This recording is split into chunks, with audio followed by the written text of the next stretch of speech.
You're trying to hide that? Because it's not hidden very well.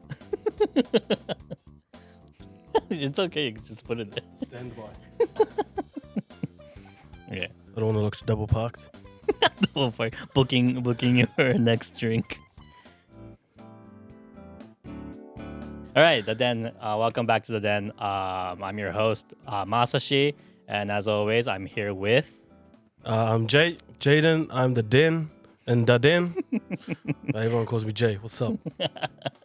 How are you doing today?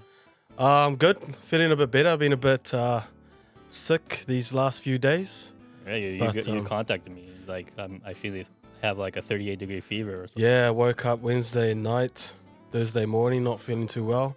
High fever, sore head, body pain. So I was a bit scared that it might be the coronavirus, but went and got tested and I was negative. So we're good. Oh yeah, like Corona is like what, the 9th wave right now? They say? Yeah, I don't know. It seems like it's here every second week. So in your team right now, are there people who are like got the Corona? yeah, with there's people who've had it before. At the moment, there's no one, but there is people that are a bit sick at the moment. So whether it be heat stroke because it's so hot here, or just the stomach bug, or just the cold, it's going around within our team at the moment. So I must have caught it on Wednesday, but felt good yesterday. Felt a little bit iffy this morning, but went and done some training and got it out of me, and I'm feeling good. Okay, that's good to hear. That's good to hear. Have you ever been infected with Corona? No, Really? not yet. Not once. No way. So I'm very, very lucky. Maybe I have. I'm not too sure, but to the point of where I've had to go get checked and being told positive, no. But I actually think like when it first started, like 3 years ago, I'm not sure how long ago it started, but I remember I traveled from New Zealand back to Japan, and I arrived in Japan, and like 2 days later, I was like really sick. Oh. But in Japan, coronavirus hadn't actually started, hadn't been like a big thing at the moment, at that time. So I didn't really know if I had it or if I was just sick. But I did have a really high fever. I was really sick for about a week. I still had my taste buds and smell, but all other symptoms I had. But at that time in Japan, it wasn't a thing. So there was no test at that time. Oh, right. But so I think last month I actually got the coronavirus. Oh yeah. How was that? After these 3 years since the coronavirus started, those 3 years I have never gotten it once. Yep. That day, this year, last month, on July, I got it. I had a high fever. My throat was starting to hurt. So my first symptom was like my throat was starting to hurt, and then I had trouble. Like I'm like, okay, my throat hurts. It must be cold. So I go to sleep. Next day, I have a high fever of like 37, 38 degrees. So I got it checked at a hospital. Not a hospital, but like a small clinic. And then they check up on me. Like I walked to that clinic in this heat. Oh man, it's so hot right now. That would have been terrible. Yeah, it's hard to tell. Is it the heat? Yeah, fever, or is it like actual fever? But I went to Yeah. the clinic. They tested me. They're like, "Oh yeah, you have the coronavirus." I'm like, "Oh, okay." So Did you lose your smell or taste? I actually didn't, because they gave me this test, the medicine that's still being tested that was made in Japan. Okay. So they gave me that, so I had to sign a paper, and then they took a blood sample of mine, and then they gave me the medicine. So you're like a tester. Yeah, exactly. Yeah. So I tested it. Yeah. For 5 days, and then after I drank it for 5 days, after 5 days, I felt better. Oh wow. Yeah, like with no like symptoms whatsoever. My taste buds okay. My smell's fine. I could breathe. I don't get Shortness of breath. Yeah, shortness of breath that easily. So I guess it worked. Yeah. Maybe. Luckily, I didn't have anything. What was like the quarantine period like? How long did you have to stay isolated for? Because it used to be like 10 days or 2 weeks. What is it now? It's still 10 days. Oh, okay. But it became lower. Okay. Now, like the strictness became lower. So now you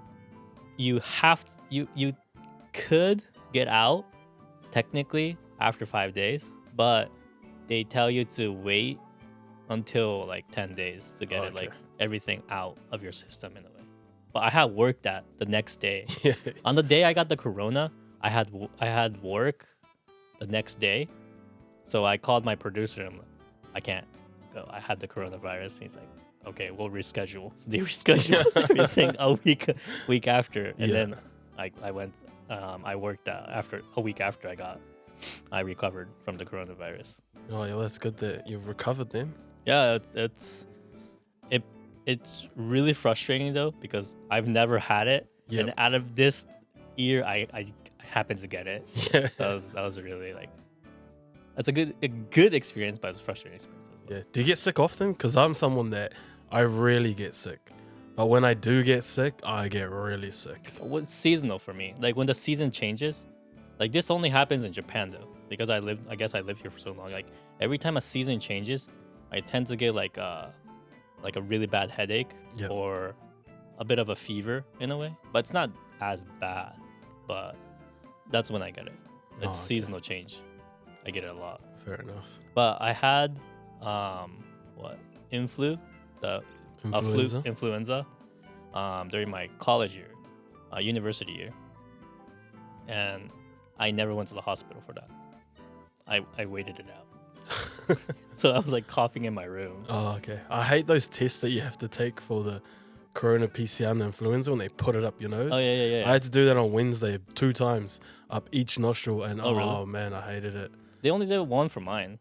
I had to do one for corona test, and then I had to do the other nostril for the influenza test, just to be certain which one it is, or if I did have either of them. And I didn't have either of them, which was very lucky, but still to take that test, it's a very painful and feels like it's touching my eyeball, like a little long stick cotton bud touching your eyeball. It's like I know how the Egyptians felt when they had to take out the brains and stuff like that. Yeah. Wow. It was luckily you didn't get it. Yeah, I was very, very lucky. But apart from the coronavirus, how's your week been?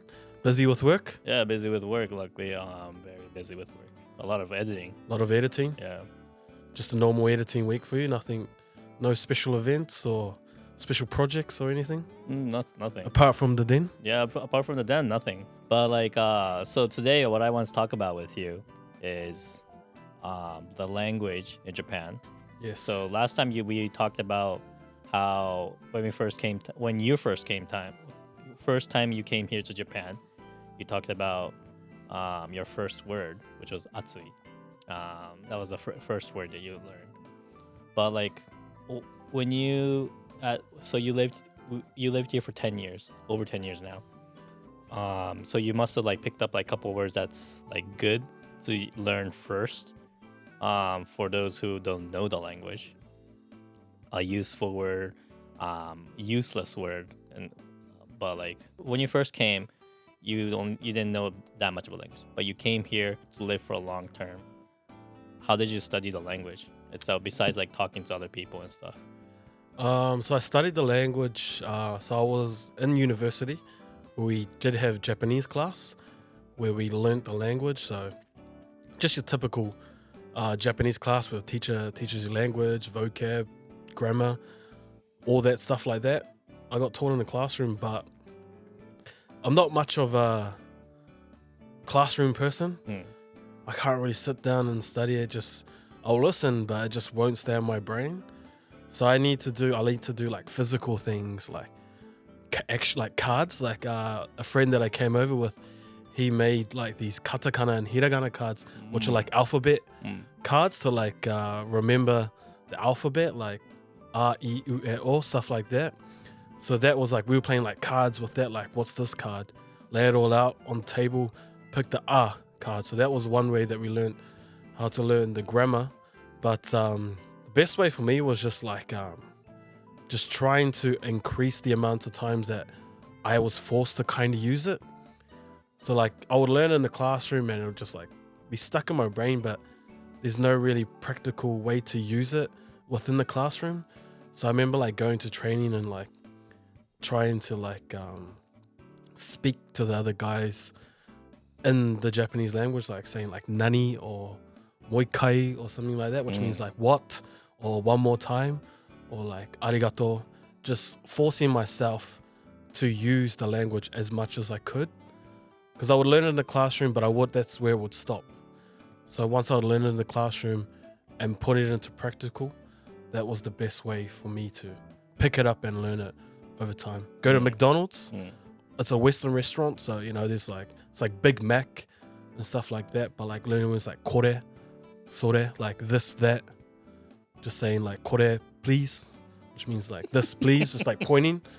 It's only a small thing, but you're still forced to use it. And over time, my brain just like hooked onto it and was just always using the language. Weren't you tempted to like go to like, because there are so many like foreign people that there are areas where foreigners like pile group together in a way, like Shibuya has one, Shinjuku also has one. There are like pubs, bars, like clubs. Weren't you tempted to like go there, just kind of like relax and like speak English once in a while? Yeah, of course, 100%. Sometimes I just get so frustrated that you just like, communication is such a big thing in the world, like for someone. And when you aren't able to communicate with the people around you, the ones that are closest in your surroundings, it gets frustrating. So just like stepping out away to a bar, a foreign, like a pub, like a British pub, there's lots of those around in Tokyo areas, just to speak English again. Yeah, it's good to remove the frustration, but I think if you can like push through that frustration, that's when you can pick up the language a lot quicker and a lot faster. So I would always surround myself with my Japanese mates, my Japanese teammates. They were kind of forced to try and speak easy Japanese for me to understand. And then I was forced to try and understand what they were saying. Like maybe use like a Google Translate while you're listening, but you're still surrounded, you're still forced to learn the Japanese language. So for myself, I would always just try and surround myself with my mates, with my teammates. Like, just watching TV, you might not understand it, but you're still listening to the Japanese language and it's still processing within your mind. So just trying to increase the amounts of time that you hear it and listen and forced to speak it definitely helped me to pick up the language over time. What I'm really interested is that how your school system, like the university that you went to, how were there like system to like, were you in a Japanese learning class only, or were you learning like, because you mentioned you majored in business, but you didn't know Japanese at that time. So how was the process? Like, did you learn Japanese like in a year and then you had to take the test to get into the actual university, or? So because of the scholarship, we got into university automatically. Oh, okay. But to complete the degree, obviously we had to have a level of Japanese language. So for the first 2 years, we had about 60 credits that we had to get in Japanese language to be able to continue on to get the rest of our 60, I think it's 125 credits you need to graduate. So we had to get 60 credits in the Japanese language to continue on to get the rest of the 65 in the business management degree. So we studied it. We had classes that would take over about 2 years. And if you passed every class over the years, you would get 60 credits. So we pretty much learned the language for about 2 years, a year and a half, depending on how quick you can get your credits. And then we went on to study the business management degree. But the teachers were, we were there on sports scholarship. We were there for sports, not so much academic. So they kind of gave it a lot easier to me or to the other sports people. So they knew our level of Japanese. And for us, in order to get the credits for their business management class, they would kind of make it a little bit easier for us. So that was very helpful. But we still had to have a level of Japanese, especially business management. Like, that's a whole nother language in English and Japanese that we had to try and learn. Like, if you're talking about rugby, like, I can speak that language in English and Japanese very easy. But business management, I have no clue what that language is, either Japanese or English. So we had to kind of learn technical terms that like economy and money and stuff like that for our business management degree to be given or to be passed. So that was very difficult. But the teachers were very nice. I think I'm a very lovable person, so the teachers let me get away with a little bit more than others, but it wasn't easy. Like, it wasn't given. We still had to put in a bit of work to try and pass our classes. We still had tests where there was like compulsory that we had to do this level of Japanese. So it was difficult, but like anything, if you put your mind to it, if you grind it out hard enough, I think it's easy enough for anyone to pass, regardless of your ability to learn. What was so there were other students as well, right? Yes, other yes. foreign So students. there was one other guy the same year as me, who's also from New Zealand, and then we had 3 other younger guys that were from Fiji and Tonga. So they came over, like me, on a rugby scholarship, and we all studied. There were different levels, but we all had the same process. Okay. So were there like levels like complete beginners, intermediate, and advanced kind of thing? In our Japanese class, we were like smack bang all with there was like normal foreign students as well that were coming over for a foreign exchange program that had been studying the language before they came to Japan. Okay. So their Japanese level was very high.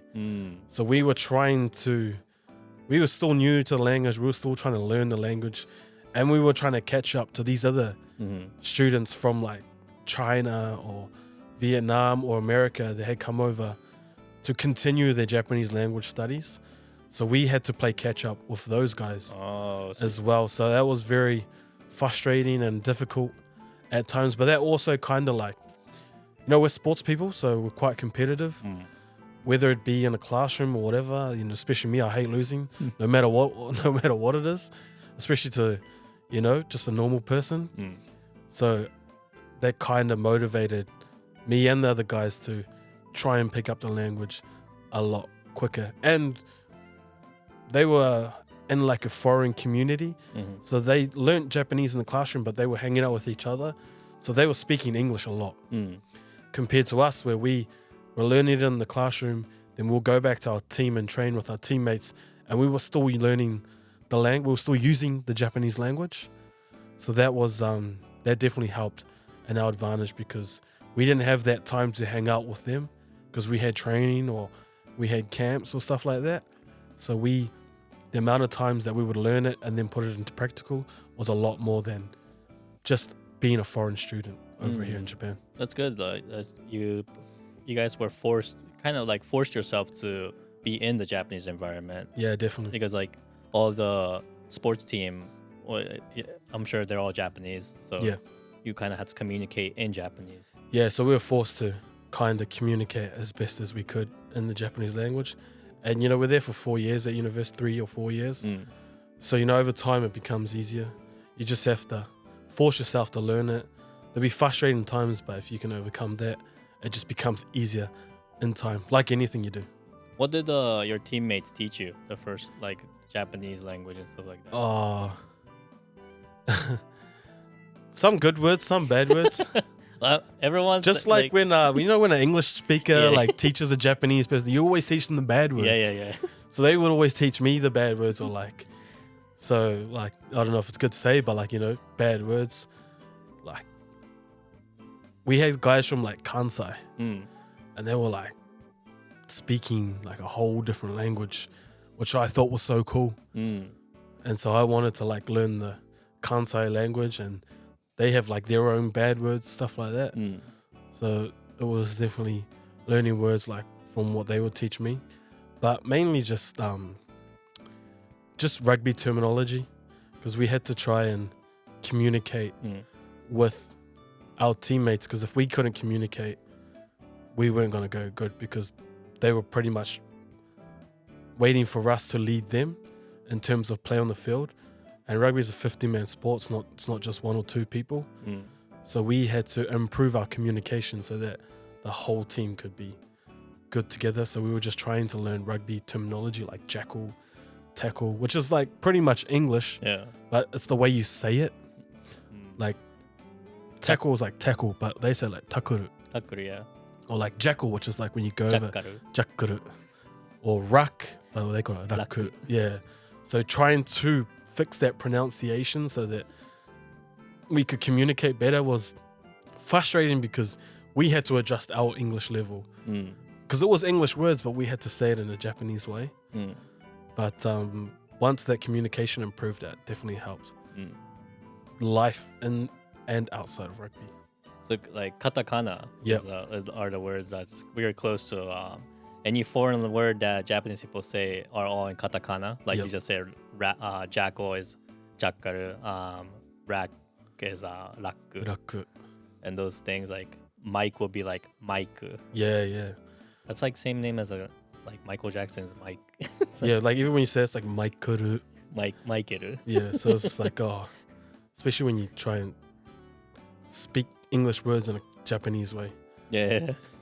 I had that experience a lot. Like, so like when people speak to me, like Japanese people speak to me in like katakana, I always say, what did you just say? Yeah. I don't know what you just said. And then I process it. It takes me a while after that. Oh, so this is what you're trying to say. And then I say the word in English. Like, that's when they say like, you're so American. Like, yeah. I feel like I pronounced it wrong, kind of thing. Like I make them feel bad. Anyway, so it's hard, kind of. So before you came back to Japan, could you speak Japanese while you were in America? Yeah. Because my family were in my house it's Japanese. Outside is English. So I was able to get the both language inside and out. But the only problem is that like being bilingual is difficult because you learn two languages kind of like 50-50. Yeah. But it could go lower as well. So like Japanese could be 25 and English could be 75 in a way. But because it was very difficult for me to learn both language. It was kind of, and I hated studying as well. So there was like 25-25 for both. So not even 50-50. So I had a difficult time in America learning English. So I was not in the normal English program. I was in those like foreign exchange kind of English program where they learn English from like a different perspective. And then once I went to high school, I went to normal I started reading books, a lot of books in English. That's how I improved my English skill. Yep. So I got before I graduated high school, I was able to go to a normal English class, then graduate. But during that time, I was able to speak the Japanese language, but I couldn't read kanji that much. That's the only thing I couldn't do. So you were speaking Japanese at home, but outside of home was mainly English.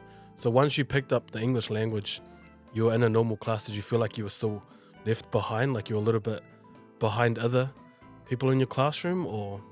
I did. I don't know, like about being left behind. I don't know. It's been a long time, so I don't know how I felt during that time, but I felt like I finally caught up. That's how I felt. Other than that, I don't know if I felt like very sad that this is my level of English or frustrated. I don't think I had that kind of like emotion during that time.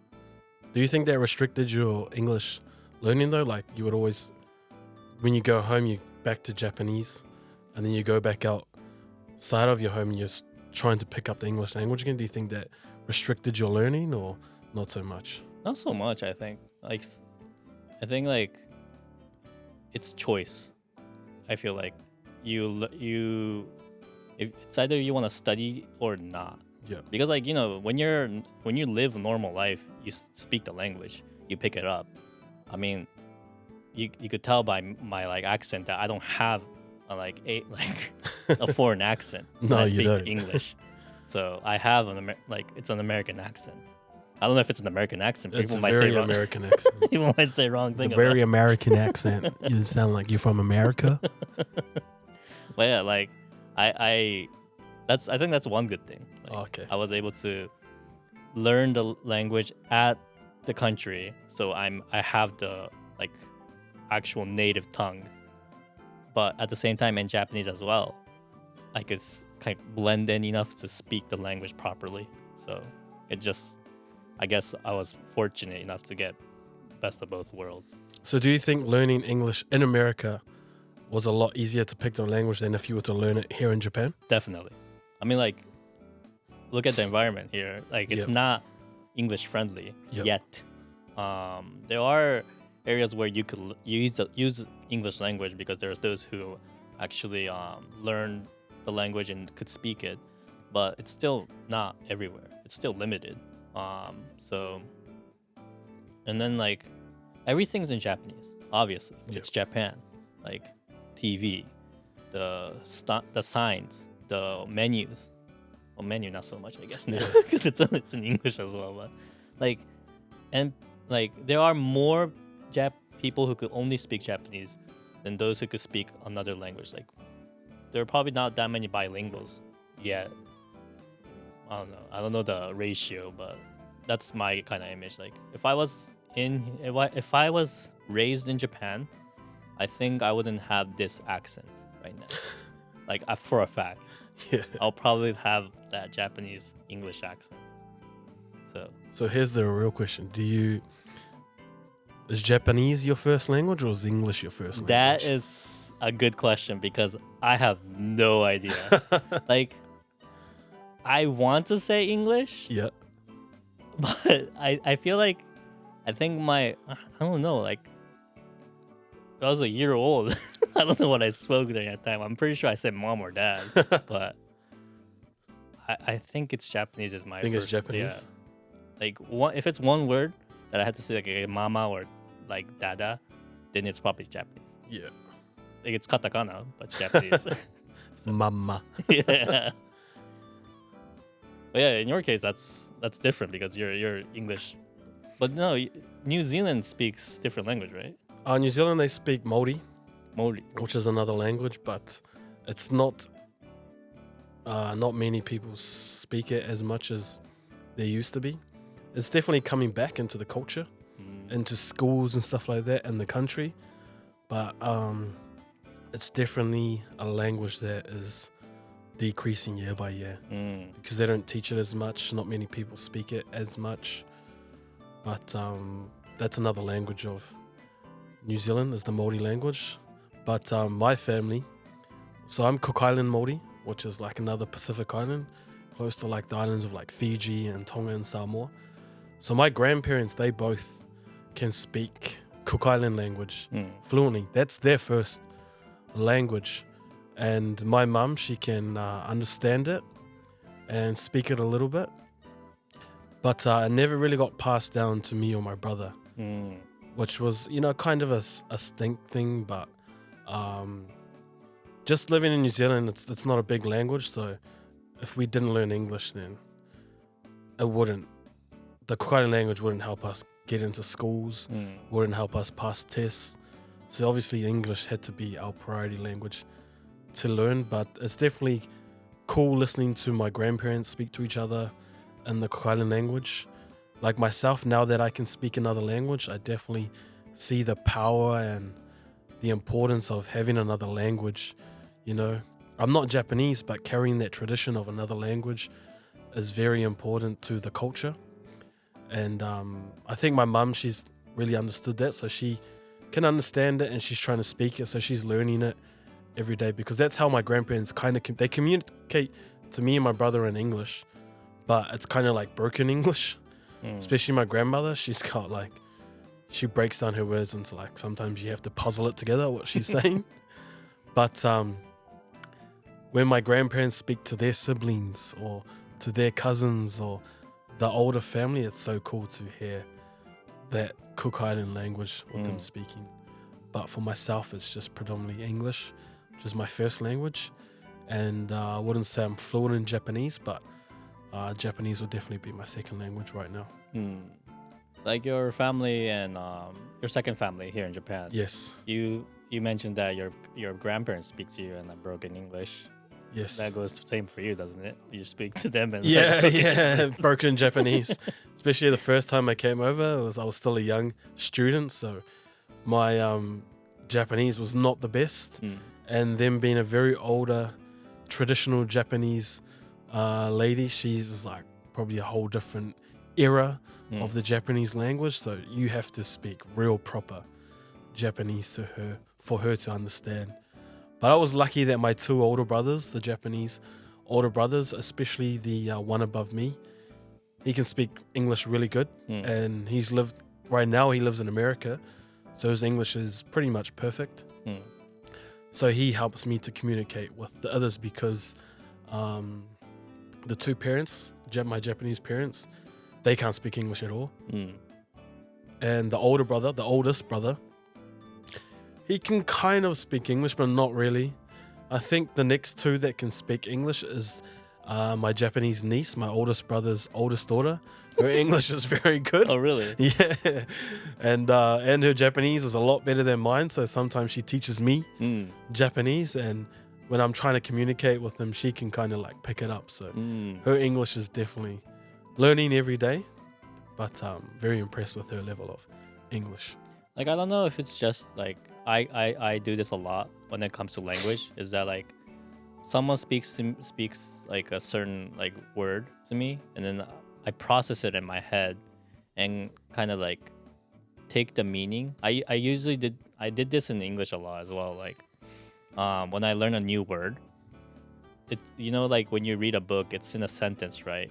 And then you kind of like, for example, like if the word difference, it's in a sentence. There is a difference between these two objects. When you say that word difference, you could kind of understand like, okay, difference means like two type of object that's not similar, right?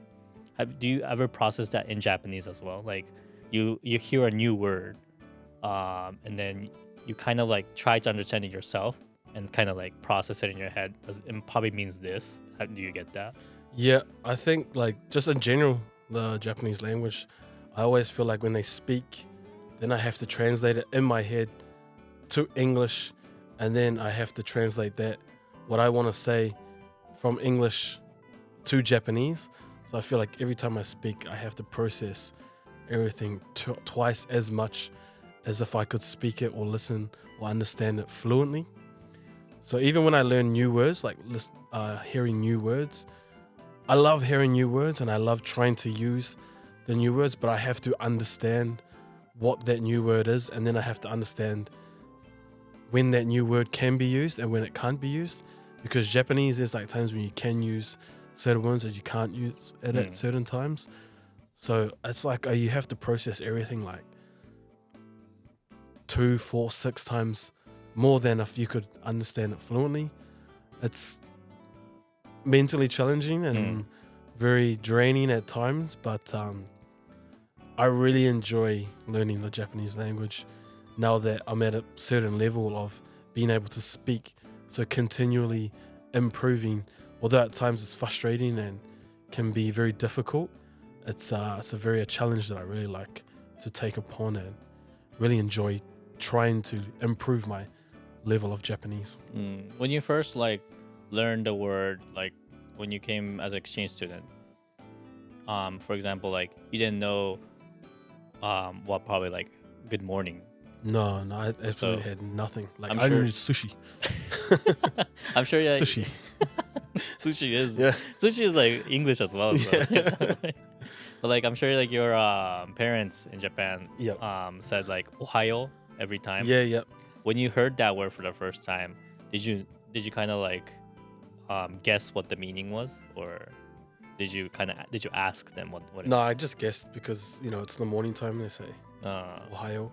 But one thing that I kind of guessed was when you come home and they say Okaeri, I'm like, what was that? What does that mean? And then they're waiting for you to respond, and like, oh, I don't even know what to respond or something like that. That was definitely something that I wanted to, because Okaeri and Tadaima is it's like a good morning or a good night. It's like something that you use daily. But in a foreign country like New Zealand, you don't really say like, oh, welcome home. Well, sometimes you do, but like it's not something that's like, how would you say atarimai in English? Like, it's not something that's normal. normal. So every time you come home, they say okaeri, and then you say tadaima. So that was something that I was like, oh, what's that? So that's something that I had to ask about. But like good morning, good night, like ohayo or oyasumi, that was just something that you just kind of already understood, because at the times they would say it. And that's just like a normal greeting thing. But I think something different is okaeri and tadaima, which is like another thing that's normal here in Japan. So I had to learn what that was. And now I kind of use that every day. So not that anyone's coming home to me, but I was gonna say you live by yourself. I think. I walk home, I say okaeri, and I reply to myself tadaima. Don't call me a loner.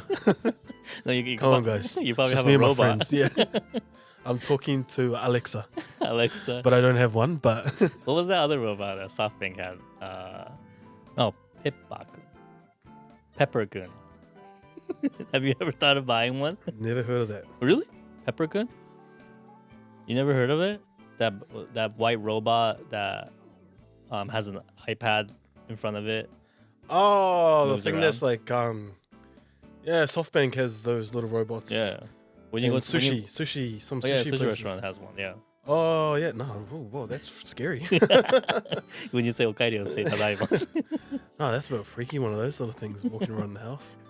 Not that my house is big enough for it to walk around, but Any questions for me? While I think about what?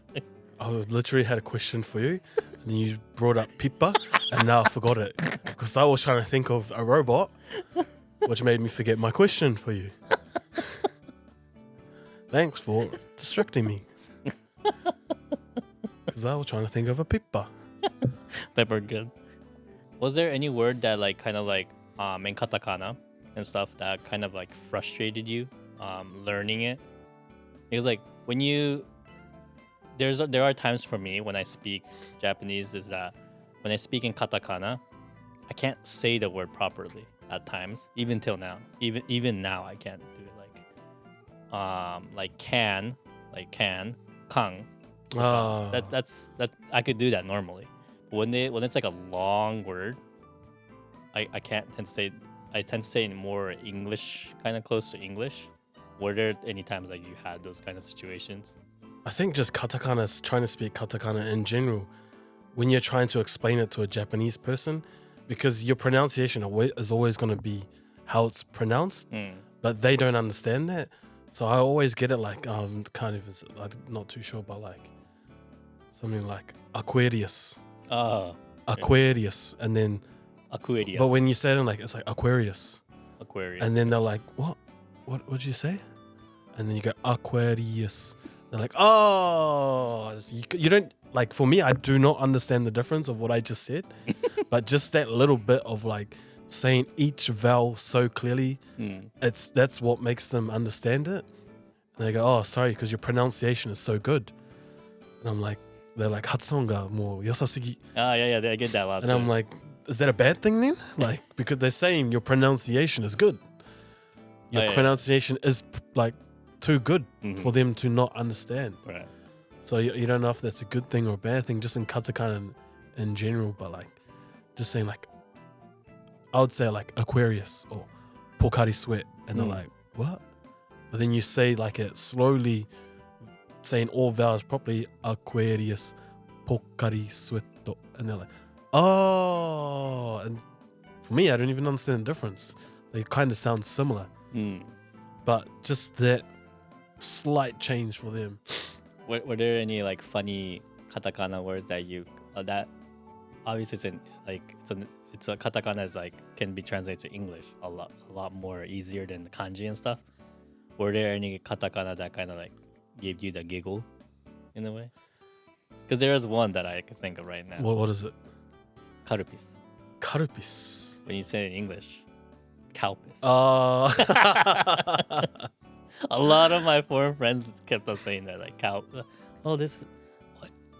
How do you say this word? Karupis. Wait, what? Kalpis? No, karupis.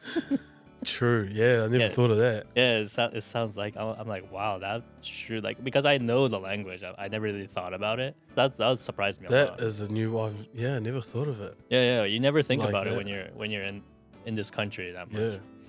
Like when you like speak with a lot of other people, like a lot of foreign people, that's when you kind of gain new discoveries. Yeah, definitely. I haven't had much friends travel over here recently. I had one friend that came over, I think February, March time. A high school friend come over here traveling, and he was just pretty much using Google Translate to get around and speaking in like using English words but trying to say it in like katakana way to get himself around Japan, which he thought was quite interesting how you can just like you can kind of speak English but say it in like a katakana way and it's easier for them to understand. But like if you were to say, do you have many friends in America? What is that supposed to mean? I'm just wondering, do you have any friends? I do have friends in America. Thank you very much. Has any come over here recently? Recently, no. So if there was like someone that would come travel over to Japan, what's some useful words that you think they could use while traveling around? If they don't know the language? They don't know the language at all. Oh. Well, first off, I think I'll teach them how to greet. I'll teach them how to stop a person. Suimasen. Excuse me. Oh, suimasen, that's a good word to use. Yeah, Yes. excuse me. Because, you kind of have to stop someone if you Yep. want to know where you want to go. Yep. So I'll probably teach them that first. Excuse me, Yeah. suimasen. And then, like, probably, like, simple words like point, like pointing. Koko. Yeah. Kara koko. Like, どうやって is too long, right? Like, how do you? yeah. It's like gesture. That's the only way you can do it. Like, koko. How? True. Yeah, I think like sumimasen, I never thought of that, but maybe something like onegai shimasu. Maybe it's a little bit long, but I feel like that's easy to remember. Like onegai shimasu, like you can say like two people onegai shimasu. I think like it's like saying please, but I think when you just say two, it can come along quite rude. Suimasen is much more like close to please in a way in Japanese.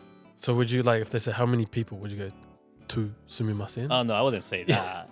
2お願いします is probably that, but like like when you order some food and stuff, when you call the waiter, you say すいません. Yeah. Sumimasen is right? definitely I think kore, koko, they're easy words to remember. Yeah. And pretty much if you can, hand gestures will help, but like kore, like what do you want to order? Kore or kore, where, something like just little action words like that can definitely help you get around. Excuse me. But yeah, like even going to traveling to other countries, usually I do that as well. Like I learn the basic words that I could use, and then I just point. Everything's like hand gestures and stuff like that. So. Do you think Japan's quite friendly to tourists at the moment? Foreign friendly at the moment? Way more friendly than probably like in the past, I think, in my image. Tokyo is much more kind of like it became much more friendly now, but I think like before that they kind of didn't want to like didn't want to be involved in a way. So when you call them out, like say すいません, they'll be like. I think since the Olympics, which was supposed to be here, I think when it was announced that the Olympics was going to be hosted there, I definitely think Japan had to realize that they had to be a lot more foreign friendly. So I think although the Olympics was held, but wasn't held where people could come and watch, but I think the Olympics kind of kicked in Japan's that they had to become a more foreign friendly, a more English friendly country, because I remember before that it was just like Japanese everywhere. I remember like my teammates, we had like 80, 90 teammates, and there was only like 2 people that could kind of speak English. Like I thought there would be a little bit more than that, like including coaches. Right. But altogether there was like, you could probably count on one hand how many people could speak English. But now that the years have gone on, my current team, there's definitely a lot more people that they're not fluent, but they've definitely been influenced by the change in ideas that English is a big language that needs to be learned. So a lot more people nowadays, I still don't think it's enough, but the demand for English is a lot. People are wanting to learn more than what it has been previously. Right. Like, I think Japan is starting to become finally more towards bilingual. You kind of have to learn 2 languages. Because in the States, I don't know about New Zealand, but like in the States, we have to learn a second language. And that's part of the curriculum. So I learned my second language is Spanish. Oh, wow. Hola. ¿Cómo estás? Doritos. Doritos. Tacos. Oh, God, that's offensive. Doritos, tacos. But yeah, like I learned Spanish, man. I didn't know that about you. Yeah, You I can speak learned- Spanish. Oh, wow. I learned Spanish for 2 years. So you can like speak a little bit of fluent, or? Not fluently, but I know like the basic word and the words to get around Spain. So You don't want to know what one funny thing about me is? I act like I can speak Spanish. So I know this Spanish song that I like listened to when I was a little kid. And me and my friend, we knew the lyrics off by heart. So we would always like act like we could speak Spanish. And like we would be like at dinner, we would kind of speak loud so people could hear us, and we would just act like we could speak like, "Quiero que sepas que todos los días solo beso en ti." oh, that does sound Spanish. See, it does. That Yeah, I know. I can speak. See, little people. Funny fact: I can speak Spanish, Español. Quiero que sepas que todos los días That really solo beso en ti. En esa era Ave María. that really sounds Spanish. El que te la pesa la pleno. Funny fact: I can speak Spanish. See, That's really yeah. You just triggered to me. I was like, I can speak Spanish too. Little do I know, I have no clue what I'm saying, but it's a song in Spanish. Oh, so that's an actual song. It's an actual song. MC Magic, Sexy Lady. Oh, it sounds like you were kind of ordering tacos or something. Yeah, something like.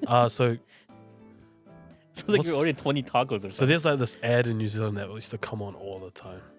El que te la pesa la pleno, which is like a taco shell.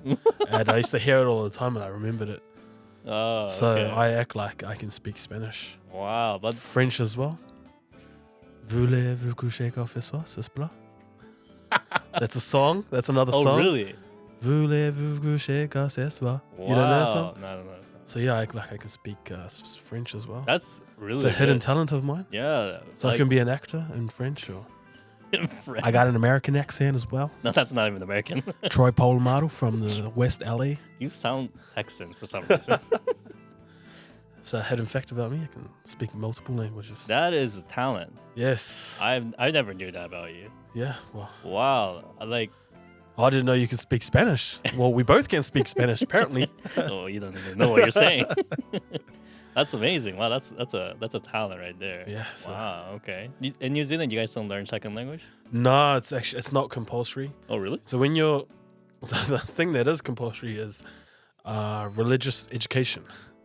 What do you guys learn in religion? So you learn about God, Jesus. So that's a compulsory class that you have to take until your second or third year in high school. Oh, really?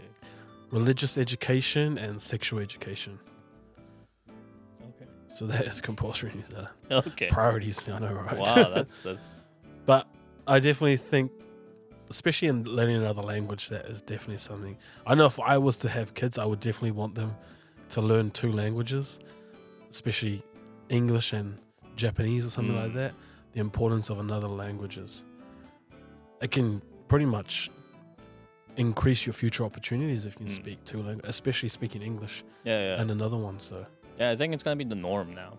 Like Yep. you have to base form. You have to have 2 language. yeah, And then after that, like I don't know whether you want to build it to 3, 4, 5 language, but base would be 2 language at most. So like having only one language is not gonna be a specialty anymore. So, But even in Japan, like, is English is a compulsory class to have, isn't it? it is. Here in Japan, but I don't think. Have you ever spoke to a Japanese person who actually learned English in Japan? Like, I've never like spoken to them, but like every time Have you ever asked them what they learned in high school? No, I've never. I just always like sometimes I see them like trying to study English, or they're like saying, "Oh, 英語勉強しないと." But like, when they go to university, they actually start to learn like proper grammar and stuff. But like in high school, I don't know what high school? あれ高校からでしょ英語。中学校から。今。小学校。So apparently right now, like, from elementary you speak English, but like what they learn, I don't know now, but like back in the days, what I heard from other people, what they learned in their class was this one word. This is a pen. I was like, yeah, I know what that is. What do you trying to say? This is a pen. It's like, okay, that is a useless English word that you just learned right now. So that Yeah, I definitely think they don't study useful that was funny, English though. languages. This is really... a pen. It's like that song. What's that song? Oh, pen, pineapple, apple, pen. Pen, pineapple, apple, pen. It's exactly like that. That song is much more useful, I think. Yeah, true. A lot of people can remember that phrase. Yeah, definitely. I definitely think English, but didn't they teach you when you were learning Japanese? Didn't they say like, wasn't there like specific like sentence that you thought might be like when you think about it now? Oh wait, I think this is a useless word. Did you have any? Do you remember any, like from the textbook and stuff? Good question. Like I would not think like Japanese textbook would have like これはペンです. Like this is a pen. There's no way they have that in the textbook. I don't know if you had it. I just remember like what they would teach us is like not what practical. You wouldn't use like practical. Like if you were to have like a normal conversation, like everything was just so really structured, serious, real proper. But if you were to go out into the real world, it would be a lot harder to speak like that because the structure and it's real formal style of learning. Like you wouldn't like go like これはペンです like that. This is a pen. You go, oh, it's a pen.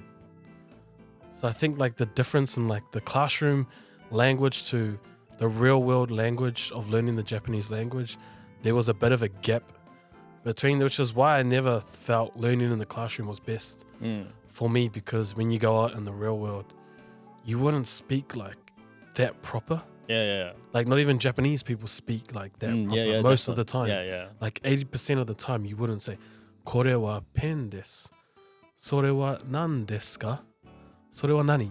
That's how you would speak normally. Right. So you wouldn't go on like, oh, それは何ですか? Ah, わかりました. Like you wouldn't speak like that. Yeah. Like 80% of the time you would not speak like that. But that's what we were learning in the classroom. But you would like, それは何? Oh, なるほど. Just stuff like that. That's because when you would try to use that with your friends or your teammates, it's like they were like, why are you speaking like that? They don't even understand what you're saying. So I definitely think like classroom learning is good for textbooks, is good for like if you need to get into universities or pass to get into certain companies or certain jobs. It's definitely very useful for that. But in reality, in real life scenarios and situations, you really have to, it's a whole different style of learning and language. Yeah, I think you have to go out into the world to learn the language. It's best to actually speak with real people.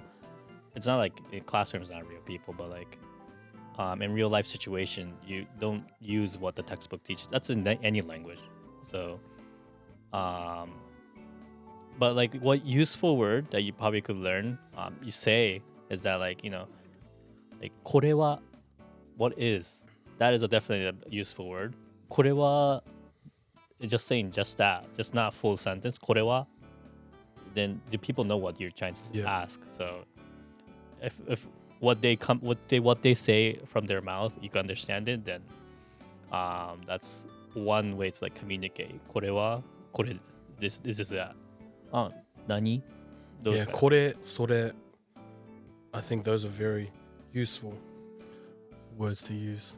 So when you left Japan and you came back to Japan, did you feel like the difference, because you were only speaking it at home and that was the only time that you had the Japanese language, but when you came back to Japan 13 years later, how many years later, was there a big difference in the language? Like, did you feel like different levels of the language because you would have come back into work world? How was the difference or the change in the language for you? It's a good question. Never Thank really you. thought about it. Thank you. It's like, I'm not just good looks. I don't know about good looks. Though. But like, yeah, that's a good question actually. Like I was like, I came to Japan like a couple times just for like holiday seasons, like summer season, especially the season right now. I come back to Japan and I went to school in Japan. So I experienced Japanese in elementary school. I never had that much of a language barrier in a way. So I never really thought about it. Like nothing changed really. I think only thing that kind of like I had difficulty was keigo. Yeah. Speaking in a polite, respectful term was the most difficult thing for me. I hated it. Like in your case, I could speak the language. I know the language because I was raised with it. But in your case, you had to learn it from scratch. Yeah. At one in a young age and one coming back as an adult. Do you ever get a time like, when while you're speaking Japanese, do you ever get a time like what you're thinking in your head and what's coming out of your mouth is different? Yeah, all the time. Like I said before, I have to like think like 2 times as more than what I would really want to, because I have to translate what I would say in English into Japanese. But then when I want to say it in Japanese, I actually don't know how to say it in Japanese. So then you try and like change it or like cover it up with like a different word. But sometimes it just doesn't sound like it makes sense at all. So it's like, it's definitely difficult trying to, how I had to learn it from scratch. And then even now to this day, I still have to process it 2 times. And even now, like living in Japan, I pretty much predominantly only speak Japanese. So my English is going down every year, I think. Really? Yeah, I think so. But I like lose. I watch so much. Like I use Japanese oh, all the time. oh really? Like, even when I go back to New Zealand, I was like speaking like Japanese to like my family because Really? Japanese is slowly changing my mind to like, because I was getting so frustrated with trying to go from English to Japanese, I was trying to work my mind so that it would just automatically go Japanese. Like when I said it's hot, like even in New Zealand when I went back, it was summer, and I was just like walk out, oh, atsu. For me, that I'm pretty happy because I've got that mindset of Japanese is like what I want to try and process first. But when I don't understand, but when I finding it difficult to translate into Japanese, trying to figure out the English, I'm still trying to figure out the English now because I feel like my English has gone down a lot. Wow. Yeah, so it's difficult. Like when I was in New Zealand, I was like always like, kore wa? And then my family, what are you saying? Oh, that's interesting. Which is like, for me, like I'm happy because like I've been trying to train my brain so that I don't have to work twice as hard, so that it would just automatically be Japanese. But it's kind of taken away my English level. And because I always just try focus on just Japanese, work Japanese, so that it's easier to pick up the language. When it does come time to where I have to use English, I forget like what my English is, which is definitely a challenge at the moment. Like every time I talk to family or have to speak English again, sometimes I forget. Like just before I was like, well, how do you say atarimai in English? Was like normally. And normally that's not like a hard word to remember, but because my brain is just so switched to just process Japanese first, which is a good thing. But then I've gone back to like, oh, now I have to try and practice English now. Not that my English is bad, but I don't know about that. My Spanish is better. But like just trying to change back to English and Japanese it's a good thing, but it's also a tough thing at the same time. That's interesting. Yeah, I definitely like my last holiday home, I was always speaking randomly at times Japanese. Oh. Like when we were talking, nandayo. Like, what are you saying? Oh, no, nothing. You get frustrated. Oh my God. Just saying things like that, which is a good thing because they don't understand what you're saying. But like Japanese is like, I've just always tried to train my mind just to be automatic Japanese. Wow, I've never thought that kind of like that would change your mindset so much. Like, Yeah. I always wonder, like, like when you because Japanese is not your first language. It's not something you're not used to too much. So like when you process it in your head, of course, like you process it twice as much more than usual to get to understand it and then like word it out. So just like training yourself to process it and then like losing English in the process it's an interesting thing. Like, Yeah, I think it's kind of like a sports thing as well. Like you might be hurt, but you tell yourself you're not hurt. Oh, kind of like so it's like psychology. Yeah. Like this morning when I woke up, I wasn't feeling too good, so I was like, I'll just stay in bed and want to go do some training. I was like, no, I'm okay. I'll just go do some training, and done a little short training and I feel fine. So it's just like when you learn the language as well, like force yourself to learn it and you will learn it. Force yourself to remember it and you will remember it. Bit of psychology for you. Didn't know that. Spanish and psychology. I'm a man of many tricks, aren't I? Dang, okay, wow. That's just like an insight into like how I process the language and just in general, just force myself to remember it, force myself to deal with it, and over time it becomes normal. Because in my case, like there are times when I actually forget a word in English and Japanese, so that frustrates me a lot. But at the same time, like that just shows that I kind of like I don't know, like I don't know which language I'm losing in a way, because I can speak both without a problem in a way. So it's interesting to hear how you like, because English has been longer language for you. That's the same with me as well, but right now Japanese is catching up to that year in a way. Do you use English more or Japanese more? Japanese. I only use English when I'm like, speaking with you or any other like foreign like people, but it's mostly Japanese because my work is all Japanese people. So, or unless I go to like for work, go abroad, that's the only time I speak English. Other than that, I watch YouTube like in English. I will, but like mostly like animes and stuff are all in Japanese.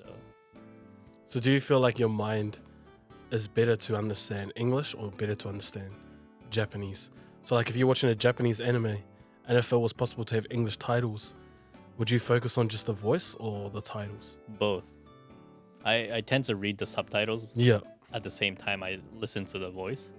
So I think that's how I process things as well. That's been like my way of learning the language. So that still hasn't like I'm still doing that same it's a I forgot the word now. There it is. Like shit. Like se. Yeah. Habit. That's my habit that I have. Yeah, I'm the same. I watch English movies, but I always put Japanese titles. Just because I can link what they say to like Japanese titles. Even when you go to the movies, sometimes I focus too much on the titles because I get so engaged, and I enjoy like reading what it is, and because I can hear it at the same time, so I can kind of connect the titles and what they're saying together. Oh, but I do the opposite. I don't look at it during the movies. Oh, okay. Because I hate what the subtitle says. Oh. Because it doesn't link with Yeah, it. You know, yeah, like Because like foreign joke and Japanese joke is completely different. Yeah. So Because like, do you find it weird? Like, because you can see like it might be like what they're saying in like English, but then you read the titles and you're like, that doesn't. yeah. That's not what they're saying. Yeah. So like in movie theaters when I watch like foreign movies, I laugh in a different location than the other people. Yeah. So it's like, yeah. I'm laughing. Like, everyone's silent. Like, oh shit. Weirdo. Yeah, that's how I feel. Yeah. It's like, oh, hey. But that's exactly like what it is. Like when you understand the language, like it's different. The different humor, different like kind of like I don't know, emotion. So it's interesting, but at the same time, it's like it's weird. Yeah. It's like, am I in the wrong or are they in the wrong? So when you went from school to work, did you feel like there's a different level of Japanese? Like, because when you work in the working world compared to the school world, you have to use two different types of Japanese, like a formal style and then kind of relaxed style. How was it going from school, playground style Japanese to in like a formal style work style? Because I've never like had like a proper job here in Japan, so I've had the luxury of always being able to speak like a kind of relaxed style of Japanese. Like you said before, Keigo, if you go into the work world, Keigo has to be used predominantly. Right. How was it going from, did you have to kind of like learn, well obviously you learn it in school, but you don't use it as much. How was it going from playground style of Japanese to the work style of Japanese? Like, so my experience is learning the formal style of Japanese. I had a very bad experience of where my senpai, he was a foreigner, and I spoke to him in a formal, not formal. I spoke to him in like more of a relaxed Japanese, and one day he really got mad at me for it. He's like, "I'm your senpai. You have to speak to me in a formal tone." I'm like, "What? Really?" That's when it hit me. And like, okay, I have to learn the language. I have to learn a formal style of Japanese. Do you learn that in school here? I didn't learn it in school. I learned it by speaking it. So I put myself in a situation where I speak in a formal tone. So desumasu, those things. I spoke to every senior I spoke to. That's how I spoke to them. Every people that I met for the first time, I spoke to them in that sense. But even then, it wasn't perfect, obviously. But once I got used to it, there was no problem for it. But that's how I learned it. Basically, I didn't learn it from from textbooks or like reading or in class. I learned it by putting myself in that situation, by talking to like my seniors and stuff, teachers, to learn the language itself. So that's how I got it. But in work, even like when I first started out working, there are times when I like say in like a normal word, but I say a formal word as well. I kind of mix it. It's right now I know the difference. So I could use it in a situation where I know I could joke around with this person, or I have to be serious with this person. So I kind of like differentiate it, use it in different situations and stuff. So That's how I do it right now. So do you, in your work at the moment, do you predominantly use Keigo, the Yes. formal style Yes. of language? So when you speak to your clients, do you use Yes. Keigo? Yes. Because you're a freelancer, you got no one above you. No, above me, yeah. Yeah. So are your clients, are they above you? My clients are, yes, above me because they're my clients. So, Do they speak to you in Keigo or? Yeah. Okay. So you guys are at the same level. it's weird, right? Yeah. So, like, Keigo is respect Yeah. in a way, but it's more like you speak to one another in that form because, like, it's kind of showing I guess showing both sides of respect in a way. So, like, even though regardless if the client's older than me and I'm younger still, they still speak to me in Keigo because I'm a specialist in that field. So when it comes to filmmaking, I'm a specialist in that field. But they hired me, so I speak to them in that formal formal Japanese. But because I have a knowledge in this field, they speak to me in a formal Japanese as well. But it's weird. I guess it's like when you're speaking English, you don't really think about it because there are no that many type of barrier in English language. Actually, there's none in a way. But in Japanese, when you get to a certain point, then they speak to you in like a kind of like relaxed kind of tone, relaxed formal language. But until then, until you gain that real like connection, then it's always Keigo throughout in the work environment for me. Keigo's like I think you said it in a previous, we talked about before, like you think Keigo is like a barrier Yeah. of like how you can separate yourself Yeah. from someone. Because I do agree that I think Keigo is like just a sign of respect. But and for me personally, in the rugby, in the sports world, I think if you can respect, if I respect a junior enough, that I want them to speak informal to me. Because there's that barrier, like we're gonna grow a closer connection. So if there's like, obviously to a certain point, like if they're gonna get cheeky or get smart, then that's a whole different type of Keigo or a whole different type of respect. But I think for me, if we can break down that barrier, like even when I talk to seniors, people that are older than me, if we're not speaking Keigo, like if we can speak to each other in a relaxed way. Obviously there's certain limits to it. Like you wouldn't disrespect your elder, talk to them in a certain way. But if we can speak informal to each other, I think that's the ultimate sign of respect, because like you said before, I think Keigo is like a barrier. It's a respect thing, but it's also like a barrier. And if you can cross that barrier, you can create a better connection. To a certain point, you don't want to disrespect them or get smart, especially in rugby. Like I always like ask, like the juniors just don't call me san, Jay-san, or be like too formal. But they know that like if they get smart or if they get cheeky or they do something bad, they know that it's rugby. It's a violent sport. I can hurt them on the field. I can hurt them in training. You sound a controlled for some reason. Controlled way, and a controlled, happy rugby way. But they know that there's a certain point. So I think if I can break down that barrier, and I think in sport in general, university it's a bit different. There's a massive hierarchy, like first year, second year, third year, fourth year. But once you get to pro and stuff like that, I definitely think the barriers come down because you got families as well. So you integrate with each other's families. You hang out, because you're not in classroom, you hang out outside of rugby. You go barbecues together, you go drinking together. So I definitely think the amount of Keigo has gone down in sport. When you go to like the seniors, like the coaches, the bosses of the team, that's a bit different.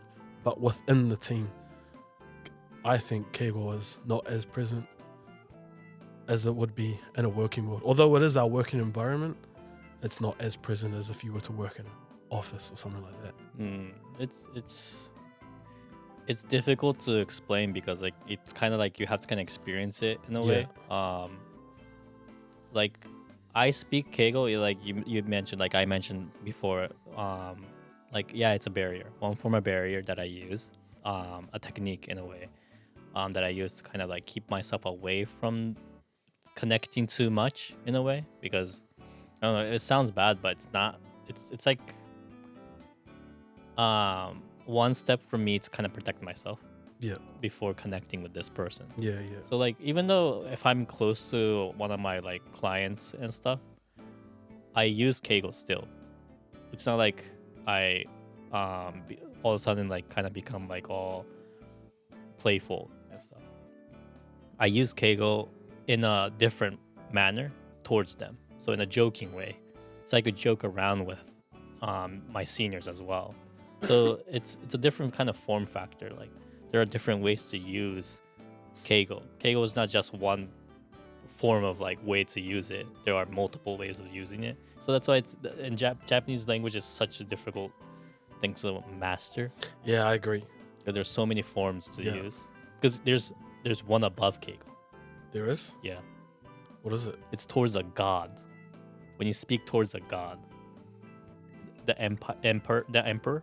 Yeah. When you talk with them, sama, like the emperor. When you it's how you speak to a god. Like that's all I can say. Yeah, actually, I saw a video like 2 nights ago of like people, they had to like go to class and practice.